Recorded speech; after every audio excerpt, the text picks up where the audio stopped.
All right, so today let's dive into sales. Yeah. Through the lens of a true legend, Joe Girard, Hmm. this guy earned a Guinness World Record as the world's greatest salesman. Wow. And we're going to unpack some of his wisdom from his book, How to Sell Anything to Anybody. Okay.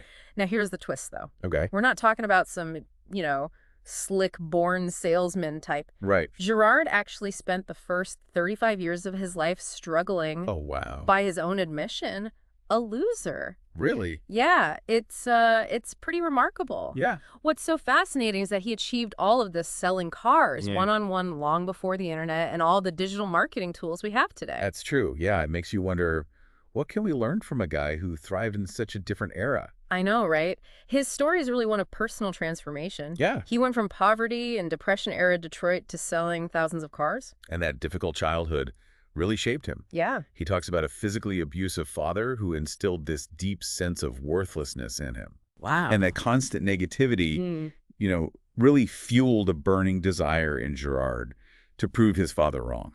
Oh, wow. And he later channeled that drive into a sales career. You can almost feel that desperation, Right. when he talks about those early days. Mm. He worked all sorts of jobs just to survive, shining shoes, delivering papers. And you Ah. can see how those experiences, even though they weren't glamorous, Yeah. kind of gave him a taste for hustle and connecting with people. Yeah, for sure. But it wasn't an easy ride. Oh, no. He faced setbacks, failed businesses, even legal troubles. And his turning point came when he hit rock bottom financially. Oh, wow. He had a family to feed and was desperate to provide. And that's when he landed in car sales. Talk about motivation. Okay, so how did this self-proclaimed loser become a sales legend? What did he do differently? Well, he had this core concept he called want my want. Want my want. Yeah. Girard believed that intense personal desire was the fuel for sales success. It wasn't just about wanting to make a sale. It was about needing it, like on a visceral level. I see. He famously said that he saw his first customer as a bag of groceries. That's how badly he needed to succeed. So it's about tapping into that deep down motivation, that fire in your belly. Right. It makes you think, what's our want, my want? What are we truly passionate about? Exactly. Because that's where our real power comes from. Yeah. But he didn't stop at personal drive. Right. Girard had a unique way of viewing the sales process itself. Okay. Even the customer. He called them the mooch. The mooch. Not to be derogatory, Right. but to acknowledge that inherent distrust many people feel towards salespeople. It's interesting because he's not sugarcoating it. Yeah. He's recognizing that there's this almost adversarial dynamic that often exists between the salesperson and the customer. Right. Yeah. But here's the thing. Okay. He also urged salespeople to see the human behind that mooch, to recognize that they have real needs and fears. That's where empathy comes in. Yeah. Girard believed that selling was like a bloodless war, a war that both sides could win. Oh, wow. Yeah. Imagine you're going into a negotiation, not to defeat the other person, but to help them overcome their fears and get what they truly need. I see. That's the bloodless war Girard talks about, where both sides win, the customer gets their needs met, Yeah. and the salesperson makes a sale and hopefully a customer for life. That's such a powerful way to reframe the whole sales process. It's Yeah. not about manipulation. It's about understanding and meeting needs. Exactly. And then there's this other concept he talks about that just blew my mind. Oh, yeah. The law of 250. Ah, yes. The law of 250. It's such a fascinating idea. It is. So what exactly is this law of 250? Girard believed that every single person influences 250 other people. Okay. So if you have a positive interaction with someone, that positive energy can potentially ripple out to 250 others. Wow. But conversely, if you have a negative interaction, that negativity can also spread far and wide. Wow. So even a small interaction can have a huge impact. Absolutely. That really makes you think twice about how you treat every customer. Absolutely. In a way, he was recognizing the power of word-of-mouth marketing.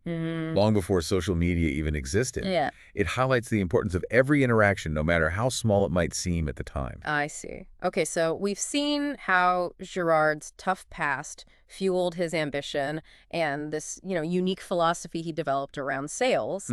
But he didn't just talk the talk. Right. He had some very specific techniques that he swore by. And some of them might seem surprising. Oh, yeah. Actually coming from someone known as, the world's greatest salesman. Okay. For example, one of his fundamental principles was honesty. Honesty. Yeah, he truly believed in being truthful with his customers, Okay. even if it meant losing a sale in the short term. But isn't honesty counterintuitive in sales? Right. Don't we often think of salespeople as being, well, a little slippery sometimes? Using all sorts of tricks and tactics to get people to buy. You're right, there's often that perception. Yeah. But Girard saw it differently. Okay. He understood that trust is the foundation of any lasting relationship, Mm-hmm. especially in sales. Yeah. By being upfront and honest, Yeah. he earned his customers' respect and loyalty. I see. They knew he had their best interests at heart, Right.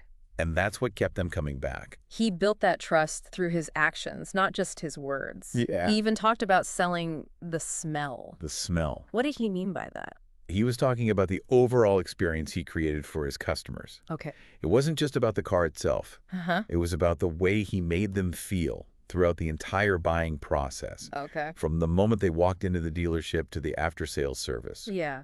Everything contributed to that smell. So he was selling more than just a product. He was selling a feeling and emotion.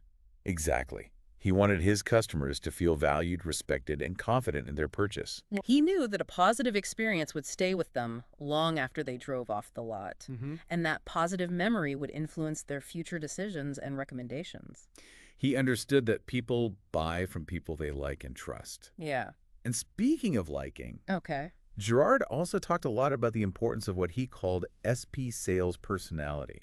He absolutely believed that a salesperson's personality played a huge role in their success. And this is where his own personal transformation comes full circle. Well, how so? Remember, he spent years battling those feelings of inadequacy instilled by his father. Right.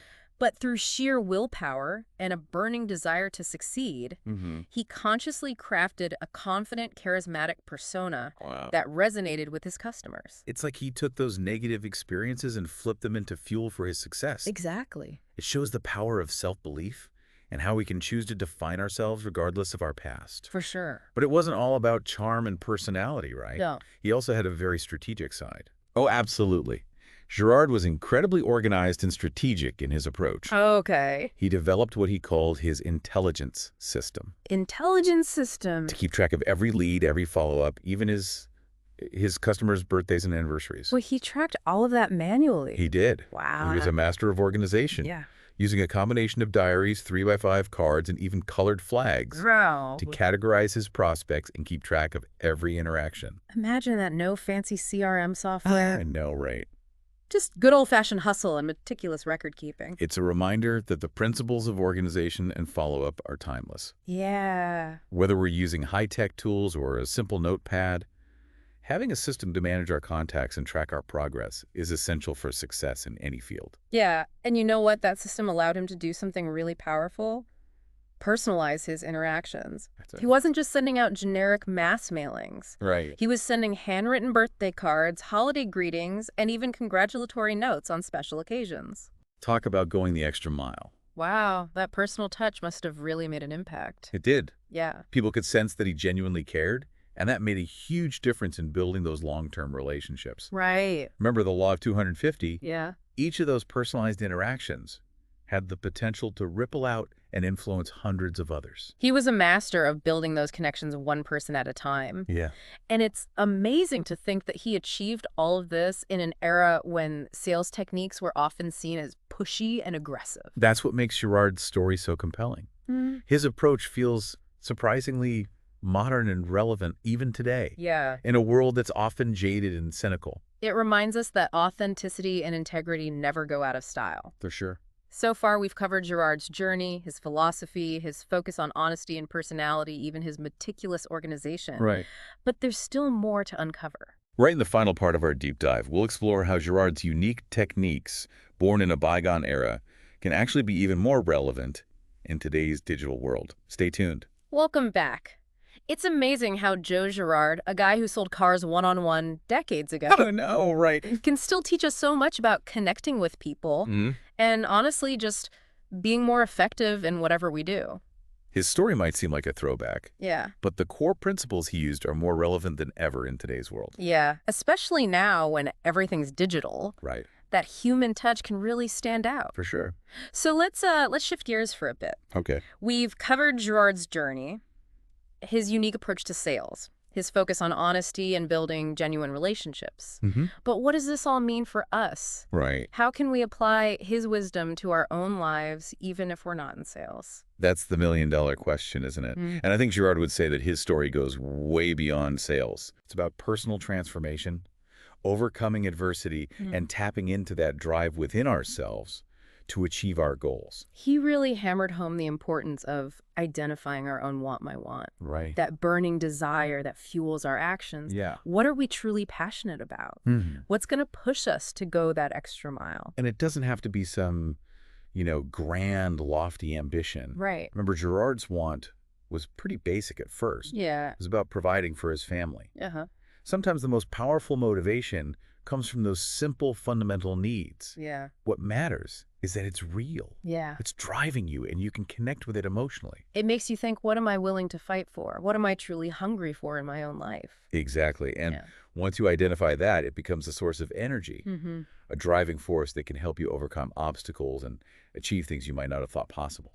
And what about his idea of viewing the customer as the mooch? Yeah. Is that still relevant today? Well, the language might be a bit dated, Yeah. but the underlying principle is still valid. Okay. It's about understanding that people often come into interactions with their guard up, especially in a sales context. Right. They might be skeptical, distrustful, or even afraid of being taken advantage of.